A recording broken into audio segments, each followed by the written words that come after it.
Šveicarija. Vienam iš viešbučių su naktiniu klubu prostitučių suvažiavimus. Toks kaip seminaras, kad apsikeistų prostitutės savo patirtim ir pamokytų jaunesnę kartą. Nu ir supranti, pasibaigė tas jau seminaras, prasidėjo toksai bankets, po banketą, ir visas jau vakaras sugužėjo į klubą. Nu ir taip atsitika, kad prie vieną to staliuką atsisėda, jau Anglija, Vokietija ir Rusija.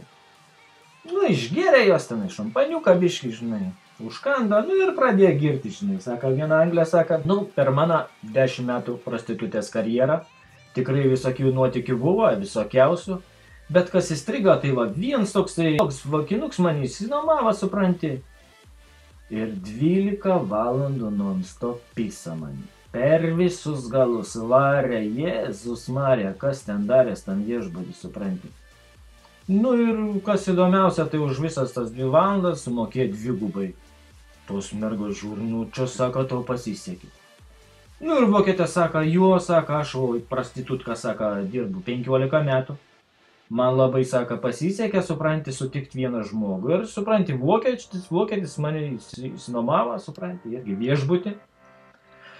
Ir, supranti, jisai visą parą mergas mane rūrina non-stop, sako, tiek patyriau orgazmų, tiek tos visos energijos, Jėzus Marija, sako, ir kas įdomiausia, tai jis man eurais apmėtė, sako, tiek man eurų davė, Jėzus, turbūt milijonierius kažkoks. Čia ruskė, supranti, 100 gramų šovė, kad mergas, sako, ką čia, blėt, pasakojate. Huinė, sako, čia viskas. Sako, čia nes per seniausia, aš irgi prostitutka jau 15 metų, 16 gali. Supranti, naujas rusas manį.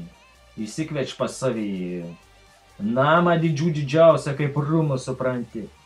Ir 3 paras mane rūrina. Jėzus, vienam kambarį, 3, 4 ir 3 paras, non-stop, dieną naktį, rūrina per visus galus.